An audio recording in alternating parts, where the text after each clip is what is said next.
रविवार की सुबह पंजाब की नाभा मैक्सिमम सिक्योरिटी जेल के बाहर सब कुछ बिल्कुल शांत था। जेल के गार्ड्स अपनी रोज की ड्यूटी में लगे थे। उन्हें अंदाजा भी नहीं था कि अगले कुछ मिनटों में यहां क्या होने वाला है। तभी अचानक दो गाड़ियां, एक फॉर्च्यूनर और एक वर्ना कार, जेल के मेन गेट पर आकर रुकती हैं। इन गाड़ियों से कुछ लोग उतरते हैं जो पंजाब पुलिस की वर्दी में थे। उनका कॉन्फिडेंस और चलने का तरीका ऐसा था कि कोई भी धोखा खा जाए। एक के हाथ में कुछ कागजात थे जिन्हें वो कोर्ट के कागज बता रहा था। गेट पर तैनात संतरी ने देखा कि पुलिस वाले कैदी को हथकड़ी लगाकर लाए हैं। संतरी को कोई शक नहीं हुआ। उसने बिना कोई चेकिंग किए जेल का भारी भरकम लोहे का गेट खोल दिया।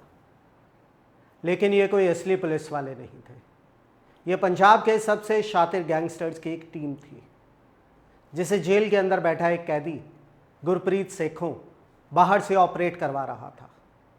जैसे ही ये गाड़ियां जेल के अंदर घुसी, सुरक्षा का वो भरोसा सिर्फ एक सेकंड में टूट गया। No bombs, no walls climbed, यानी ना दीवारें फांदी गई और ना कोई बम धमाका हुआ। और देश के इतिहास का सबसे बड़ा जेल ब्रेक सिर्फ एक झूठी वर्दी और एक धोखे के साथ शुरू हो चुका था।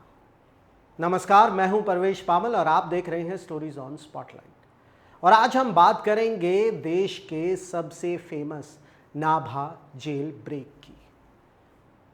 जैसे ही गाड़ी अंदर रुकती है, पुलिस की वर्दी पहने इन बदमाशों ने अपनी असली पहचान दिखा दी। उन्होंने अपनी चादरों और कपड़ों के नीचे से पिस्तौल और ऑटोमेटिक राइफल निकाल ली और बिना सोचे समझे अंधाधुंध फायरिंग शुरू कर दी। उनका प्लान जेल के गार्ड्स को मारना नहीं था, उनका प्लान था सबको डराना, ताकि डर के मारे जेल का कोई भी मुलाजिम अपनी बंदूक उठाने की हिम्मत ना करे। सिर्फ 5 मिनट के अंदर इन लड़कों ने जेल के अंदर 200 से ज्यादा गोलियां चलाई। पूरी जेल में भगदड़ मच गई। कानून के हिसाब से जेल के गार्ड्स को तुरंत मोर्चा संभालना चाहिए था, लेकिन अचानक हुए इस हमले ने पूरा स्टाफ सदमे में ला दिया। और हैरानी की बात देखिए, इन हमलावरों को जेल के चप्पे चप्पे का पता था। उन्हें रास्ता ढूंढने में 1 सेकंड भी नहीं लगा। वो सीधे उसी बैरक की तरफ भागे जहां पंजाब के सबसे बड़े कैदी बंद थे। यह कोई इत्तेफाक नहीं था। जेल के अंदर छिपे मोबाइल फोन्स के जरिए इस पूरे ऑपरेशन की टाइमिंग को सेट किया गया था।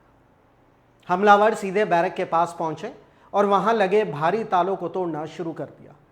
और देखते ही देखते सिर्फ कुछ मिनटों के अंदर 6 कैदी बैरक से बाहर निकलकर सीधे गाड़ियों की तरफ भागे। इन भागने वालों में कौन कौन था?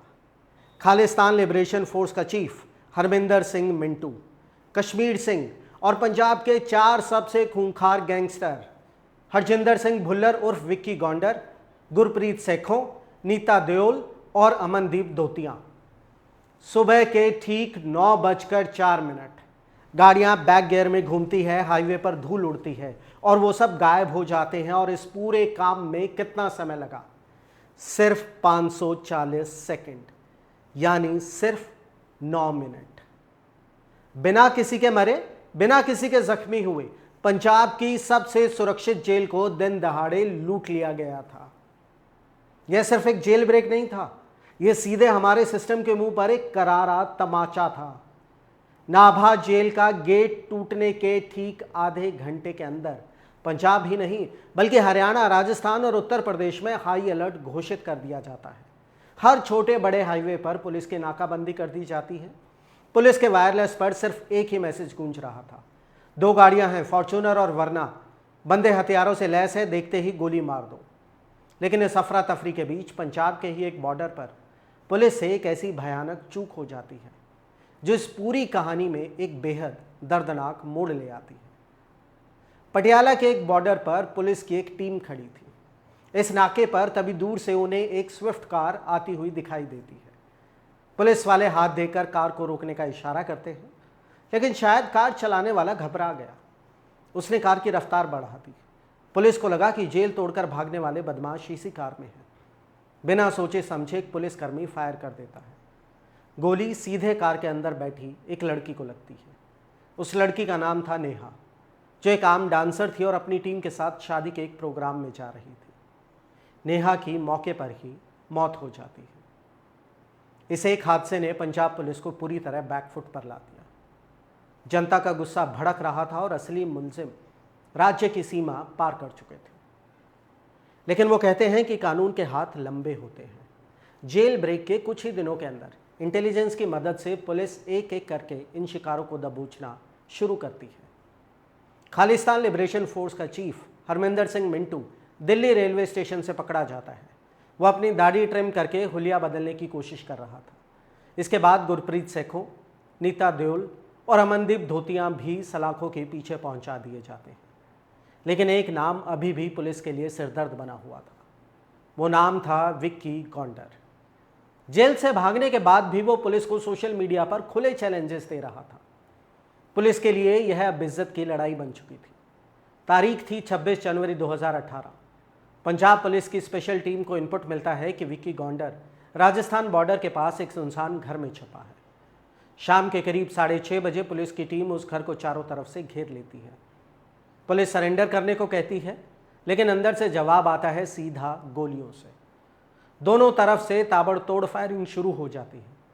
लगभग 20 मिनट तक चली सामने सामने की मुठभेड़ में पुलिस की गोलियों से सीधे विक्की गॉन्डर की मौत हो जाती है। विक्की गॉन्डर के खात्मे के साथ ही नाभा जेल ब्रेक की वो खूनी स्क्रिप्ट हमेशा के लिए बंद हो जाती है। 9 मिनट का वो ड्रामा जो 2016 में हुआ था, उसका अंत 2018 में एक एनकाउंटर के साथ हुआ। लेकिन इस घटना ने हमारे सिस्टम को वो सबक दिया जिसके बाद पंजाब की जेलों का पूरा ढांचा बदल दिया गया। हाईटेक जैमर्स और कड़े कानून लगाए गए। अपराधी चाहे कितना भी शातिर हो, कानून के घेरे से बाहर निकलने का रास्ता हमेशा सिर्फ तबाही की तरफ ही जाता है। क्या आपको लगता है कि नाभा जेल ब्रेक जैसी घटनाओं के लिए सिर्फ लापरवाही जिम्मेदार थी, या इसके पीछे कोई गहरी राजनीतिक साठ-गांठ थी? अपनी राय कमेंट सेक्शन में ज़रूर बताएं। मैं परवेश बामल, स्टोरीज ऑन स्पॉटलाइट के लिए धन्यवाद। चुनावी वादों का वड़ा पाव, अर्थव्यवस्था का भरता, गर्मा गर्म मुद्दों का चटपटा विश्लेषण, व्यंग का तड़का with a bit of serious discussion. हर हफ्ते special episodes, stories on spotlight with Parvesh Bamil, only on rapid leaks YouTube channel.